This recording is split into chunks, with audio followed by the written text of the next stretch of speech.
ओम शांति। आज के बाबा के 9 तारीख के महावाक्य हैं। आज बाबा ने हम बच्चों को बताया कि बच्चे बाप के समान मीठा और प्यारा बनना है, क्योंकि देवी देवताओं का मुख्य जो लक्षण है वो है उनकी पवित्रता। और पवित्रता जितनी हम बच्चों के अंदर आती है उतना ही हम बच्चे मीठे बनते जाते हैं, है ना। अपने आप ही सबके साथ हमारा व्यवहार स्नेह युक्त होता जाता है। तो बाबा हम बच्चों को यही समझा रहे हैं कि बच्चे धीरे धीरे अपनी चेकिंग करते रहो कि हमारे अंदर ये दैवी गुण कितने आ रहे हैं, हमारे मन में किसी के लिए कोई वैर भावना तो नहीं है, हम कितना सबके साथ मिल कर के चलते हैं, कितना हम सबको सुख देते हैं, कितना हमारे मन में सबके लिए दुआएं रहती हैं। तो आज बाबा ने हम बच्चों को यही कहा है कि बच्चे बाप के समान क्या बनना है, लवली बनना है, मीठा बनना है, और सेवा करते हुए कभी भी अपने अंदर मैपन नहीं लाना है। बाबा कहते हैं ना कि बच्चे सेवा करो तो दिल से करो, क्योंकि ये जो तन हमें मिला है ये किस लिए मिला है, सेवा करने के लिए मिला है, केवल आराम पसंद बनने के लिए नहीं मिला है। इसलिए बाबा कहते हैं बच्चे अपने तन को, मन को, धन को ईश्वरीय सेवा में हम सफल करेंगे तो एक जन्म सफल करने का रिटर्न हमें कई जन्मों तक प्राप्त होता रहता है। तो आज के बाबा के 9 तारीख के महावाक्य हैं। बाबा ने कहा, मीठे बच्चे बाप समान लवली बनने के लिए, बाबा ने कहा मीठे बच्चे बाप समान लवली बनने के लिए अपने को आत्मा बिंदु समझ बिंदु बाप को याद करो। बाप के समान लवली बनने के लिए क्या करना है, अपने को आत्मा बिंदु समझ बाप को याद करो। प्रश्न है, याद में रहने की गुप्त हड्डी मेहनत हर एक बच्चे को करनी है ना। बाबा कहते हैं ना कि बच्चे माया तो बुद्धि को खींचेगी इधर उधर, व्यर्थ की बातों में माया बुद्धि को उलझाएगी, लेकिन हड्डी मेहनत मीन्स कड़ी मेहनत बाबा हम बच्चों को करने के लिए कह रहे हैं। क्योंकि जब तक हम पूरा अटेंशन अपने ऊपर नहीं देंगे तब तक हम माया से दूर नहीं रह पाएंगे। नहीं तो माया तो हर तरह का प्रयास करेगी मन और बुद्धि को खींचने के लिए। इसलिए बाबा क्या कहते हैं कि बच्चे बार बार अपनी चेकिंग करनी पड़ेगी, सूक्ष्म में जाकर अपने मन के संकल्पों को हमें चेक करना है। तो प्रश्न है, याद में रहने की गुप्त हड्डी मेहनत हर एक बच्चे को करनी है, क्यों? उत्तर है, क्योंकि याद के बिगर आत्मा पाप आत्मा से पुण्य आत्मा नहीं बन सकती। क्योंकि याद के बिगर आत्मा पाप आत्मा से पुण्य आत्मा नहीं बन सकती।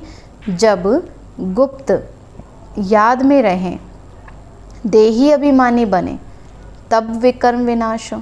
क्योंकि ऊपर ऊपर से तो भले बच्चे कह देते हैं कि बाबा हम तो सारा दिन ही आपको याद करते हैं, लेकिन बाबा क्या कहते हैं, इसमें बच्चे शो ऑफ करने की कोई बात नहीं है, लेकिन अंदर से हमारे मन में बाबा की याद कितनी है, बाबा से दिल का प्यार कितना है। तो जब गुप्त याद में रहें, देही अभिमानी बने, तब विकर्म विनाश हो। धर्म राज की सजाओं से बचने का साधन भी याद है। बाबा कहते हैं अगर चाहते हैं ना कि जरा भी धर्मराज की सजाएं ना मिलें तो उससे बचने का साधन भी क्या है, बाबा की याद है। माया के तूफान याद में ही विघ्न डालते हैं, इसलिए याद की गुप्त मेहनत करो, तभी लक्ष्मी नारायण जैसा लवली बन सकेंगे। बाबा कहते माया तो आएगी हिलाने के लिए, लेकिन दिखाते हैं ना कि ऋषि मुनि तपस्या करते थे तो कितना भी उनको कोई हिलाने का प्रयास करे लेकिन अपनी तपस्या को नहीं छोड़ते थे, तभी तो वरदान प्राप्त होते थे ना। तो इस समय की बातें हैं कि अनेक प्रकार की बातें आएंगी, विघ्न आएंगे हलचल में लाने के लिए। माया हर प्रकार से क्या करती है, हिलाने का एफर्ट करती है। इसलिए बाबा कहते हैं बच्चे तो अपने ऊपर पूरा अटेंशन दो, माया के तूफान तो याद में ही विघ्न डालते हैं, इसलिए याद की गुप्त मेहनत करते रहो, तभी लक्ष्मी नारायण जैसा लवली बन सकेंगे। गीत है ओम नमो शिवाय, ओम शांति। तो ये महिमा है सबके बाप की, ना, महिमा क्या, गीत में महिमा की है ना, ओम नमो शिवाय। तो याद किया जाता है भगवान अर्थात बाप को, उन्हें मात पिता कहते हैं ना। शिव बाबा ही हमारे सच्चे मात पिता हैं। गॉड फादर भी कहा जाता है। ऐसे नहीं कि सब मनुष्यों को गॉड फादर कहेंगे, बाबा तो उनको लौकिक बाप को भी कह देते हैं ना, माना दुनिया में तो लौकिक पिता को भी बाबा कह देते हैं, लेकिन जो सच में हम बच्चों का बाबा है वो तो कौन है, एक परम पिता परमात्मा ही है, शिव बाबा ही है।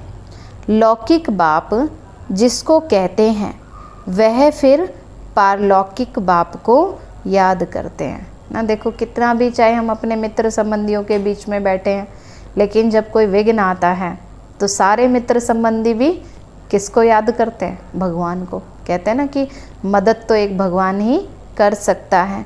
जो लौकिक माता पिता हैं वो भी पारलौकिक शिव पिता को याद करते हैं। वास्तव में याद करने वाली तो आत्मा ही है, जो लौकिक बाप को भी याद करती है। तो वह आत्मा अपने रूप को, ऑक्यूपेशन को नहीं जानती है कि हम कौन हैं, हम एक ज्योति बिंदु हैं, है ना। यही हम भूल गए हैं, अपने को क्या समझने लगे हैं, शरीर समझने लगे हैं। आत्मा अपने को ही नहीं जानती तो गॉड फादर को कैसे जानेगी। तो अपने लौकिक फादर को तो सब जानते हैं, उनसे वर्षा मिलता है, नहीं तो याद भी क्यों करें। पारलौकिक बाप से भी तो ज़रूर वर्षा मिलता होगा ना, क्योंकि किसी से भी पूछो आपका फादर नेम क्या है तो शरीर के पिता का नाम तो जल्दी से बता देंगे, लेकिन उनसे पूछा जाए आत्मा के पिता का नाम क्या है तो कंफ्यूज हो जाएंगे।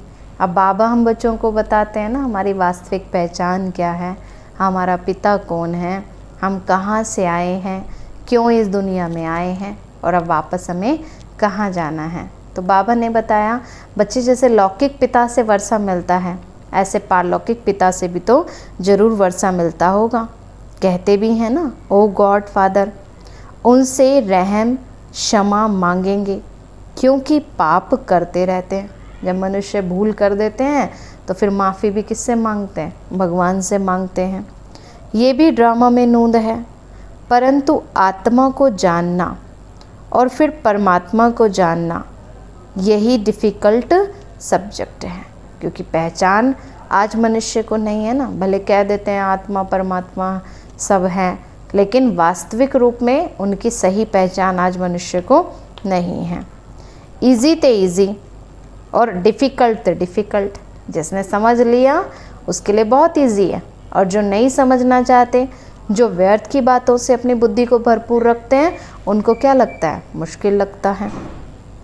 भल कितना भी साइंस आदि सीखते हैं, जिससे मून तक भी चले जाते हैं, तो भी इस नॉलेज के आगे वह तुच्छ हैं।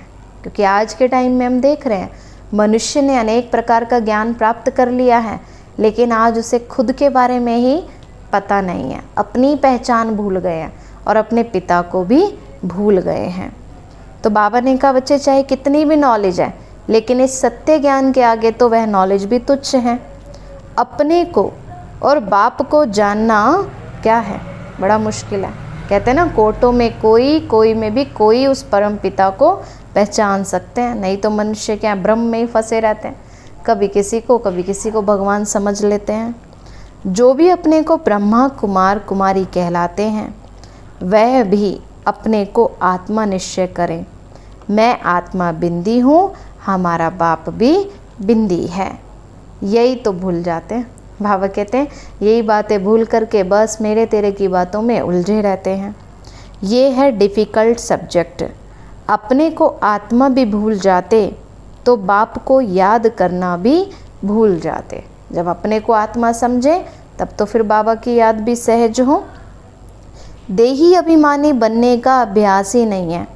आत्मा बिंदी है ना, उसमें ही 84 जन्मों का पाठ नुंदा हुआ है। जो मैं आत्मा भिन्न भिन्न शरीर ले पाठ बजाती हूँ, यही घड़ी घड़ी भूल जाता है। मुख्य बात तो यही समझने की है। आत्मा और परमात्मा को समझने के सिवाय बाकी नॉलेज तो सबकी बुद्धि में आ ही जाती है।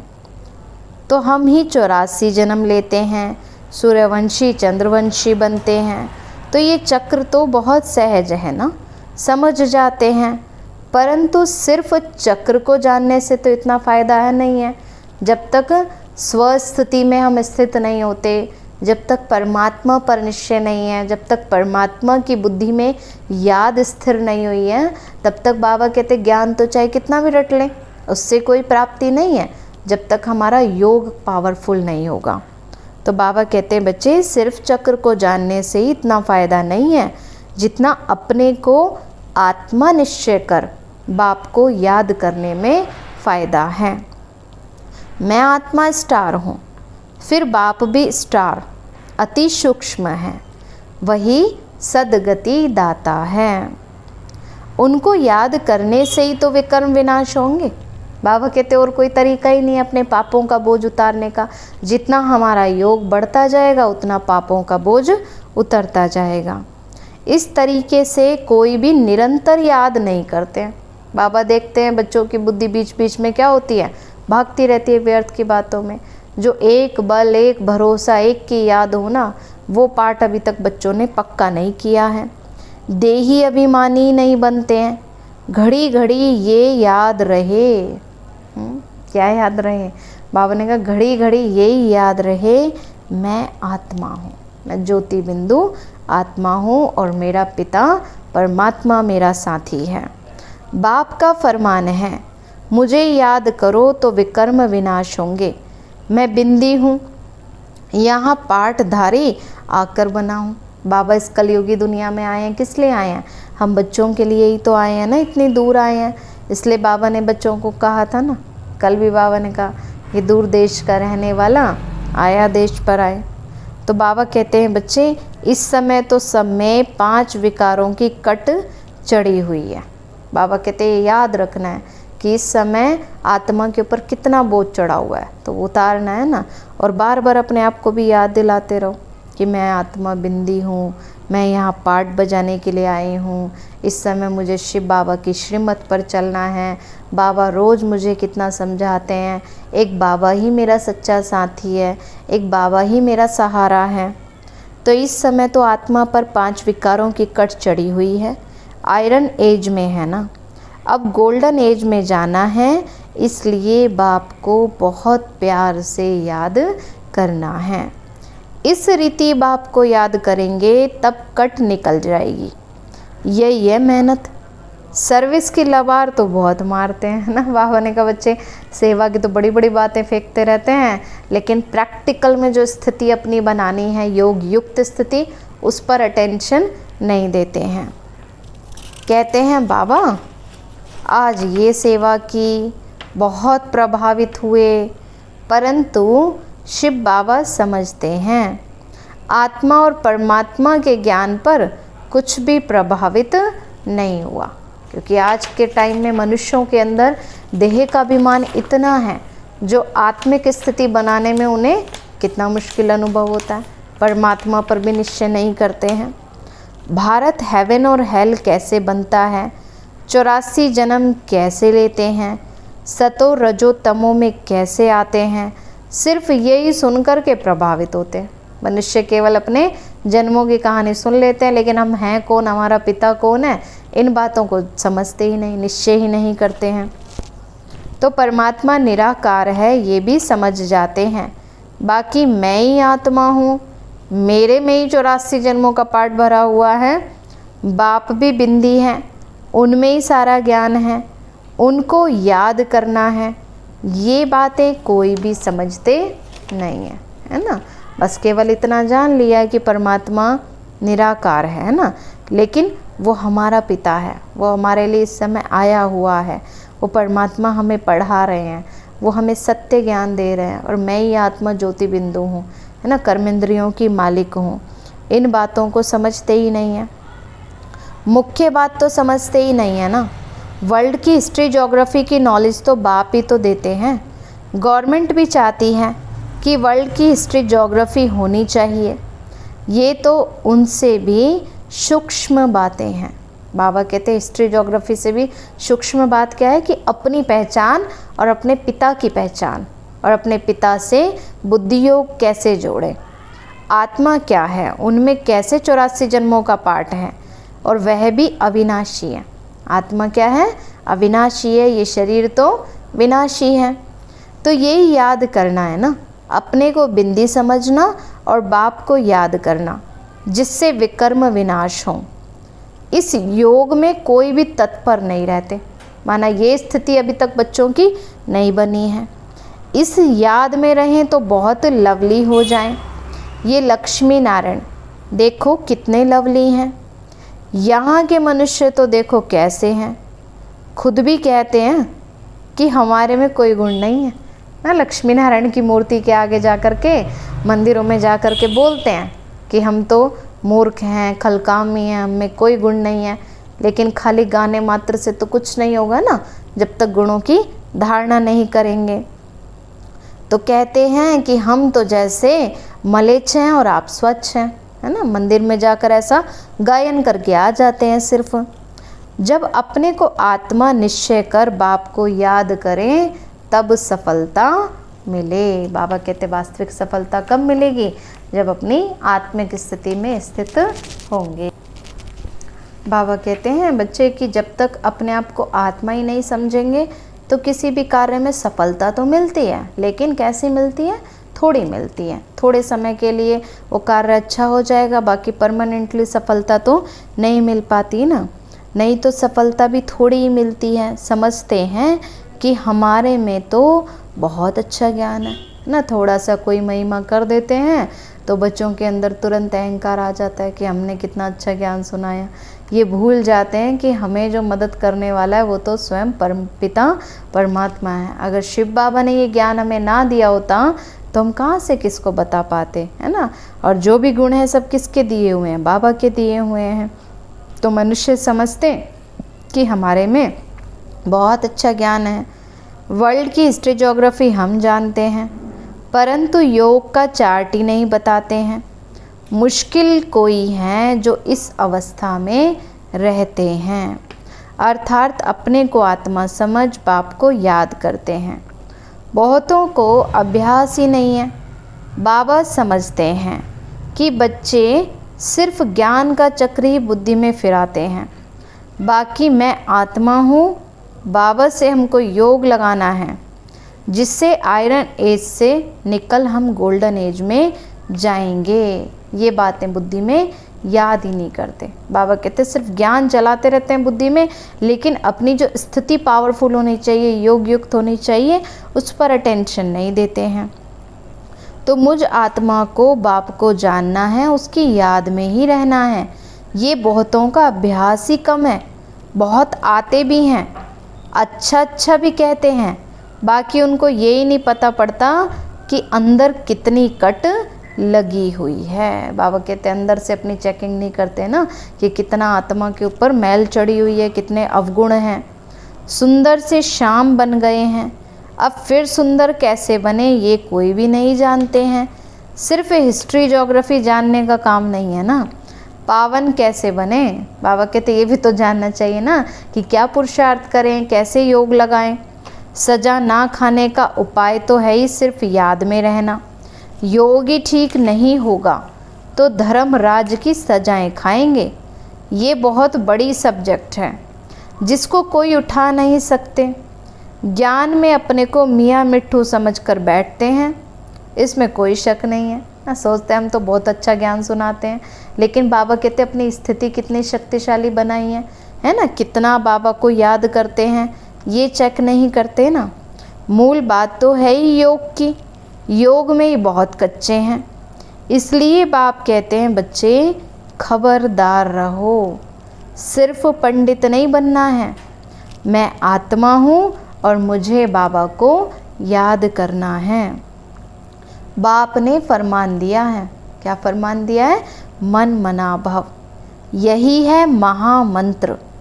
अपने को स्टार समझ, बाप को भी स्टार समझो और फिर बाप को याद करो। अपने को देह समझ के बैठेंगे तो देहधारी याद आते रहेंगे। जब अपने को आत्मा समझेंगे तो बाबा की याद नेचुरल हो जाएगी।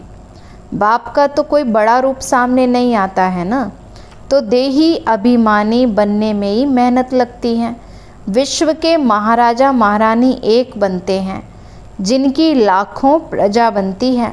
प्रजा तो बहुत है ना, क्योंकि महाराजा महारानी एक होंगे, बाकी प्रजा तो लाखों के अंदाज में होगी। जो बच्चे पुरुषार्थ ही नहीं करेंगे तो किस में चले जाएंगे? प्रजा में चले जाएंगे ना।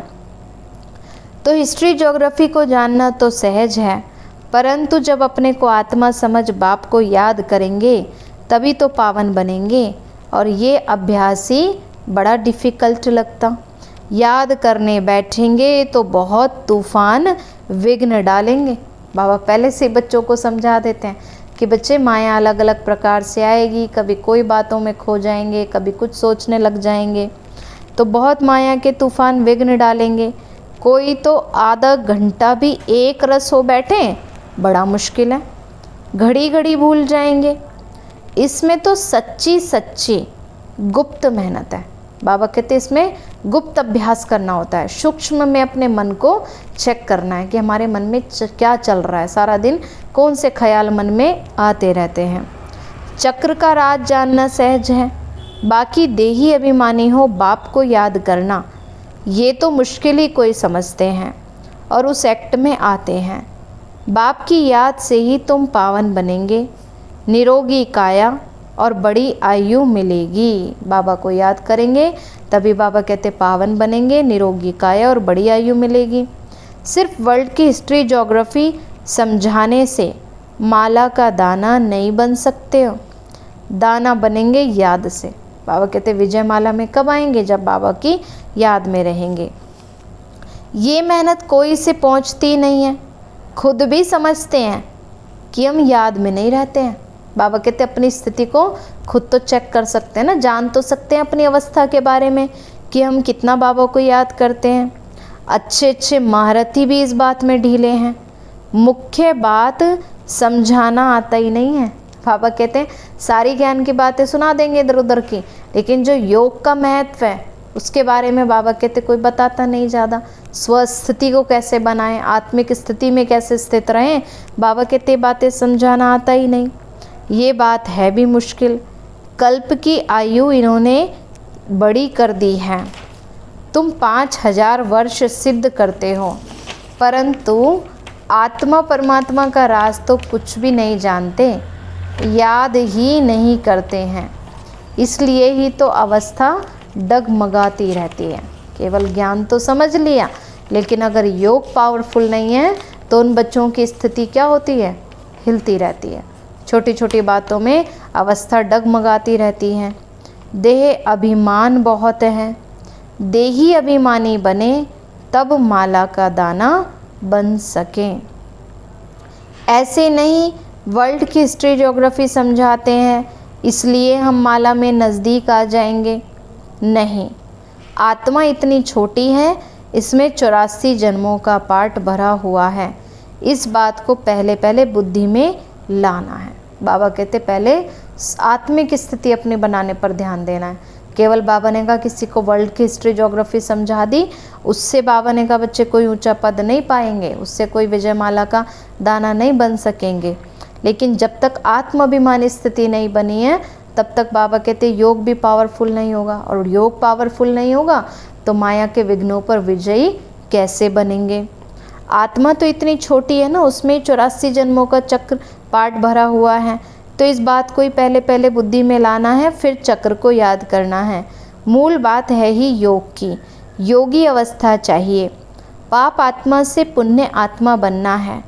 आत्मा पवित्र होगी योग से। योग बल वाले ही धर्मराज के डंडों से बच सकते हैं।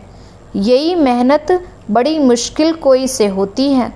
माया के तूफान भी बहुत आएंगे। बाबा पहले से हम बच्चों को सावधान कर रहे हैं, है ना। बाबा अवेयर कर रहे हैं कि बच्चे माया अलग अलग रूपों से आएगी, आपकी स्थिति की चेकिंग होगी, तो माया के तूफान भी बहुत आएंगे।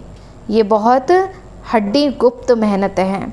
लक्ष्मी नारायण बनना है, मासी का घर नहीं है। बाबा कहते हैं ऐसे इतना ऊंचा पद नहीं मिल जाएगा। ये अभ्यास हो जाए ना तो फिर चलते फिरते बाप की याद आती रहे।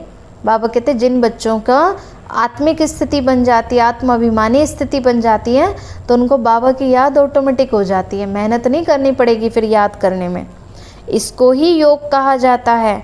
बाकी ये ज्ञान की बातें तो छोटे छोटे बच्चे भी समझ जाएंगे।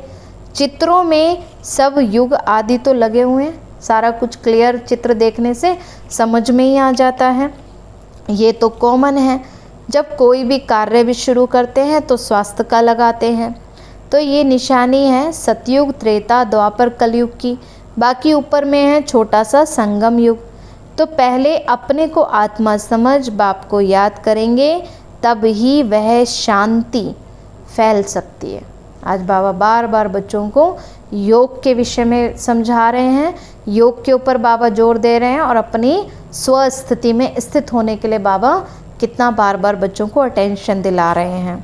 बाकी बाबा ने कहा विश्व में भी शांति तभी फैला सकते हैं जब अपने को आत्मा समझ बाबा को याद करेंगे। योग से ही विक्रम विनाश होंगे। सारी दुनिया ही इस बात में भूली हुई है आत्मा और परमात्मा के बारे में। देखो कितने सन्यासी गुरु आदि हैं, बैठ कर के कथाएं अनेक सुनाते रहते हैं, लेकिन आत्मा परमात्मा की स्थिति में कैसे स्थित होना है, कैसे परमात्मा को याद करना है, परमात्मा पिता है कौन, उसके बारे में कोई भी बताता ही नहीं है। कोई कहते हैं परमात्मा हजारों सूर्य से तेजोमय है, परंतु ये हो कैसे सकता है? हमारा पिता है तो उससे बात करेंगे, मिलेंगे, ऐसा थोड़े ना कि हजारों सूर्य से तेजोमय है जो देख भी ना सकें। जबकि कहते हैं आत्मा सो परमात्मा, फिर दोनों एक ही हुए ना, तो छोटे बड़े का फिर तो फर्क ही नहीं पड़ सकता। इस पर भी समझाना चाहिए कि एक तरफ कह देते हैं आत्मा सो परमात्मा और दूसरी तरफ कह देते हैं परमात्मा तो हजारों सूर्य से तेजोमय है। अब दोनों बातें कैसे एक साथ हो सकती हैं? आत्मा का रूप तो बिंदी है, आत्मा सो परमात्मा है, तो फिर तो परमात्मा भी बिंदी ठहरा ना, फिर हजारों सूर्य से तेजों में कैसे कहेंगे? तो इसमें फिर फर्क तो हो ना सके। सब परमात्मा हो जाए तो सब क्रिएटर हो जाए। सर्व की सदगति करने वाला तो एक बाप है ना, बाकी तो हर एक को अपना पार्ट मिला हुआ है। आत्माओं का तो सबका अपना अपना पार्ट है, और परमात्मा कौन है? सर्व का सदगति दाता है। तो ये बुद्धि में बिठाना पड़े, समझ की बात है। बाप कहते हैं बच्चे मुझे याद करो तो कट निकल जाएगी, यही मेहनत है। एक तो आधा कल्प तुम देह अभिमानी होकर रहे हो। सतयुग में देह अभिमानी रहते भी, सतयुग में तो देही अभिमानी रहते हो ना, परंतु बाप को नहीं जानते हो, ज्ञान को ही नहीं जानते। इस समय जो तुमको नॉलेज मिलती है वह नॉलेज वहाँ गुम हो जाती है। वहाँ सिर्फ इतना ही जानते हैं कि हम आत्मा एक शरीर छोड़कर दूसरा लेते हैं, पार्ट बजाते हैं। तो इसमें फ़िक्र की क्या बात है? हर एक को अपना अपना पार्ट बजाना है। रोने से क्या होगा? बाबा कहते तो आत्माएं ड्रेस चेंज करती हैं, रोने से क्या होगा? तो ये समझाया जाता है ना, अगर कुछ समझें तो शांति आ जाए। खुद समझेंगे तो फिर औरों को भी समझाएंगे। बुजुर्ग लोग समझाते भी हैं, रोने से क्या वापस थोड़ी आएंगे ना। जब अचानक कोई शरीर छोड़ देते हैं तो कई मनुष्य रो रो करके बुरा हाल कर लेते हैं।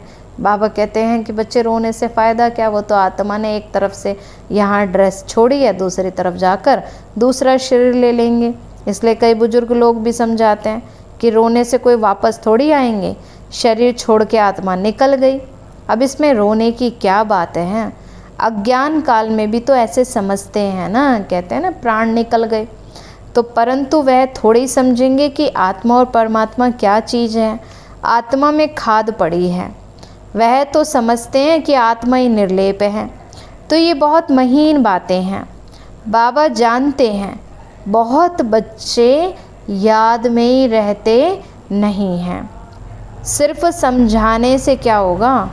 बहुत प्रभावित हुआ, परंतु इससे उसका कोई कल्याण थोड़ी हुआ। जब तक उनका योग नहीं लगा, जब तक उनकी स्थिति शक्तिशाली नहीं हुई, तो सिर्फ ज्ञान का इफेक्ट होने से कोई फ़ायदा नहीं है। बाबा कहते बच्चे स्वस्थिति भी शक्तिशाली बनाओ और दूसरों की स्थिति भी पावरफुल बनाओ। तो आत्मा परमात्मा की पहचान मिले तब तो समझे कि बरोबर हम उनके बच्चे हैं।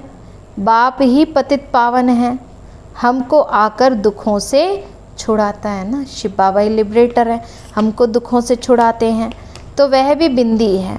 तो बाप को निरंतर याद करना पड़े। बाकी हिस्ट्री ज्योग्राफी जानना कोई बड़ी बात नहीं है, बल समझने के लिए आते हैं, परंतु इस अवस्था में तत्पर रहें कि मैं आत्मा हूँ, इसमें ही मेहनत लगती है ना। सारा दिन बाबा कहते अपनी आत्मिक स्थिति में स्थित रहें, इसमें बच्चों को मेहनत लगती। आत्मा परमात्मा की बात तो तुमको भी तो बाप ही आकर समझाते हैं। हम बच्चों को भी किसने पहचान दी? शिव बाबा ने। नहीं तो हम बच्चे भी फंसे रहते माया के दलदल में। सृष्टि का चक्र तो सहज है, तो जितना हो सके उठते बैठते देही अभिमानी बनने की मेहनत करनी है। देही अभिमानी तो बहुत शांत रहते हैं ना। जो देही अभिमानी बच्चे होंगे उनको ना क्रोध आएगा, ना मैंपन में आएंगे, ना इच्छाओं के जाल में फंसेंगे। तो बाबा ने कहा जो देही अभिमानी बच्चे हैं बहुत शांत रहते हैं, समझते हैं कि मुझे साइलेंस में जाना है, निराकारी दुनिया में जाकर विराजमान होना है। बस अब हमारा पार्ट पूरा हुआ। बस यही पक्का रहता है ना कि अब हमें अपने घर वापस जाना है, पवित्र बनना है। बाप का रूप छोटा बिंदी समझेंगे, वह कोई बड़ा लिंग नहीं है।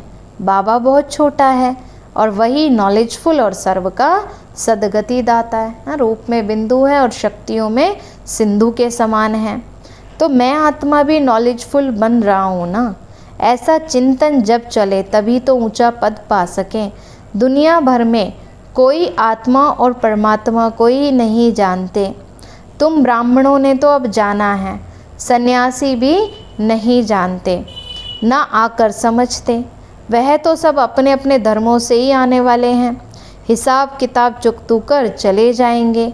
तुमको ही ये मेहनत करने से बाप से वर्षा मिलेगा। तो अब फिर देही अभिमानी बनना है ना। दिल तो आत्मा में ही है ना, आत्मा को ही दिल बाप से लगाना है ना। कई समझते हैं ना कि पता नहीं मन अलग चीज़ है, आत्मा अलग है, लेकिन मन किसकी शक्ति है? मन तो आत्मा की शक्ति है। तो दिल शरीर में नहीं है। यहाँ बाबा ने दिल किसके लिए यूज़ किया? मन के लिए। कई कहते हैं ना मेरा मन ये खाने के लिए कर रहा है, फिर कह देते मेरा दिल ये खाने के लिए कर रहा है। तो शरीर के तो सब स्थूल ऑर्गन्स हैं, दिल को लगाना ये आत्मा का काम है। तो दिल किससे लगी रहे? मन किससे लगा रहे? बाबा से लगा रहे। तो अपने को आत्मा समझ, फिर परमात्मा बाप से दिल लगानी है। आत्मा बहुत सूक्ष्म है, कितनी छोटी सूक्ष्म आत्मा, और पार्ट कितना बजाती है ना। जैसे आजकल देखो छोटे छोटे से वो मेमोरी कार्ड, सिम कार्ड्स होते हैं, और कितना उसके अंदर भरी होती है रिकॉर्डिंग। तो ये कुदरत है ना। ऐसे इतनी छोटी आत्मा में 84 जन्मों का पार्ट भरा है। तो अविनाशी पार्ट है ना, वह कभी मिटने वाला नहीं है। वो मेमोरी कार्ड्स की भले रिकॉर्डिंग डिलीट हो जाती है, ख़राब हो जाते हैं, लेकिन आत्मा का पार्ट तो कभी मिटने वाला नहीं है। आत्मा तो बहुत सूक्ष्म है। तुम कोशिश करेंगे तो भी बड़ी चीज़ याद आ जाएगी, है ना। कोई कोशिश भी करें कि आत्मा की याद में रहे तो भी बड़ी चीज़ याद आ जाती है। मैं आत्मा छोटा स्टार हूँ, तो बाप भी छोटा है। तो तुम बच्चों को पहले पहले यही मेहनत करनी है। इतनी छोटी सी आत्मा ही इस समय पतित बनी है ना। वही चेतना शक्ति है जो शरीर को चलाती है। आत्मा को पावन बनाने का पहले पहले तो यही उपाय है, पढ़ाई पढ़नी है। बाकी खेलना कूदना तो अलग बात है, खेलने का भी एक हुनर है। पढ़ाई से तो मर्तबा मिलता है, खेल कूद से मर्तबा नहीं मिलता है ना। जब बच्चे को कोई खेल में लगे रहते हैं, इधर उधर की बातों में, ध्यान में, साक्षात्कार में, बाबा कहते बच्चे इन सब से मर्तबा नहीं मिलता है। खेल आदि की डिपार्टमेंट अलग होती है, पढ़ाई से पद मिलता है ना। तो उनसे ज्ञान व योग का कनेक्शन नहीं है। ये भोग आदि लगाना भी खेल है, मुख्य बात तो याद की है। बाबा कहते हैं बच्चों का योग पावरफुल हो तो ऑटोमेटिक सारे कार्य भी सहज होते जाएंगे। अच्छा मीठे मीठे सिकीलते बच्चों प्रति माता पिता बाप दादा का याद प्यार और गुड मॉर्निंग। रूहानी बाप की, रूहानी हम बच्चों को नमस्ते। रूहानी हम बच्चों की, रूहानी माता पिता बाप दादा को नमस्ते नमस्ते नमस्ते। बाबा नमस्ते, सदा रहें हंसते और हंसाते। शुक्रिया बाबा, शुक्रिया बाबा, शुक्रिया बाबा। धारणा के लिए मुख्य सार हैं, धर्मराज की सजाओं से बचने के लिए याद की गुप्त मेहनत करनी है। पावन बनने का उपाय है अपने को आत्मा बिंदु समझ बिंदु बाप को याद करना। सेकंड है, ज्ञान में अपने आप को मियाँ मिट्ठू नहीं समझना है, एक रस अवस्था बनाने का अभ्यास करना है। हमारी स्थिति हलचल में ना आए, थोड़ी थोड़ी बातों में मन घबराए ना, नेगेटिव ना सोचे, चिंता में ना जाए। बाबा कहते ये अभ्यास करना है, बाप का जो फरमान है उसे पालन करना है। वरदान बाबा ने दिया, सच्चाई सफाई की धारणा द्वारा, सच्चाई सफाई की धारणा द्वारा समीपता का अनुभव करने वाले संपूर्ण मूर्त भव। सच्चाई सफाई की धारणा द्वारा समीपता का अनुभव करने वाले संपूर्ण मूर्त भव। सभी धारणाओं में मुख्य धारणा है सच्चाई और सफाई। बाबा कहते बच्चे क्या रहे, बाबा से सच्चे और साफ दिल रहें। कोई भूल भी होती है तो भी बाबा को बताएं, अपने निमित्त को बताएं, कोई मन में बात आती है वो भी बताएं। एक दो के प्रति दिल में बिल्कुल सफाई हो। बाबा कहते हैं मन में भी किसी के लिए वैर भावना ना हो। जैसे साफ चीज़ में सब कुछ स्पष्ट दिखाई देता है, वैसे एक दो की भावना भाव स्वभाव स्पष्ट दिखाई दे। जहाँ सच्चाई सफाई है वहाँ समीपता है। आपस में एक दूसरे की भावनाओं को समझ के चलते हैं तो आपस में मिल कर के भी रहते हैं। जैसे बाप दादा के समीप हो, ऐसे आपस में भी दिल की समीपता हो, स्वभाव की भिन्नता समाप्त हो जाए। जैसे माला के मनके को दिखाते हैं ना, एक दो से कैसे मिल के रहते हैं, एक समान होते हैं तभी तो माला बनती है ना। तो उसी प्रकार बाबा कहते हैं ब्राह्मण परिवार में भी हमें कैसे रहना है, मिलजुल के रहना है। 21 जन्म ये परिवार हमारा साथ चलना है। तो इसके लिए मन के भाव और स्वभाव को मिलाना है। जब स्वभाव में फर्क दिखाई ना दे तब कहेंगे संपूर्ण मूर्त। स्लोगन बाबा ने दिया, बिगड़े हुए को सुधारना ये सबसे बड़ी सेवा है। तो बाबा कहते बच्चे दूसरों पर अटेंशन ना दे के पहले स्वयं पर भी अटेंशन दो कि हमने अपने आप को कितना सुधार किया है, आसपास के सिचुएशंस को हम कितना पॉजिटिवली देखते हैं, देन फिर पॉजिटिव रह करके दूसरों को चेंज करना है। ये भी सबसे बड़ी सेवा है ना। किसी को चेंज करने के लिए बाबा ने हम बच्चों को बताया, बच्चे प्यार के सागर बन करके धीरे धीरे उनके अंदर परिवर्तन लाने में उनका सहयोगी बनना है। अच्छा, अभी हम बाबा को शुक्रिया करेंगे। मीठे बाबा, आपने हमें सब कुछ दिया, आपका बार बार शुक्रिया। प्यारे बाबा, आप हमें ज्ञान गुण शक्तियों वरदानों और सद्बुद्धि से भरपूर करते हो, आपका बार बार शुक्रिया। मीठे बाबा, आपने मुझ आत्मा को, इस सेवा स्थान को, विश्व की सर्वात्माओं को निर्विघ्न बनाया, आपका पदम गुणा बार शुक्रिया। प्रकृति के पांचों तत्वों का भी शुक्रिया, साइंस के साधनों का भी शुक्रिया, लौकिक अलौकिक परिवार का भी शुक्रिया। हे तन, तुम्हारा भी शुक्रिया।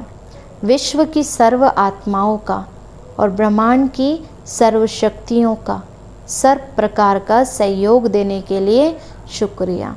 मीठे बाबा, मुझ आत्मा ने जाने अनजाने में जिन भी आत्माओं को दुख दिया है, मैं उन सभी से क्षमा चाहती हूँ, मुझे क्षमादान दिलाओ। और जिन भी आत्माओं ने मुझे दुख दिया है, विघ्न रूप बने हैं, मैं उन सभी को दिल से क्षमा करती हूँ।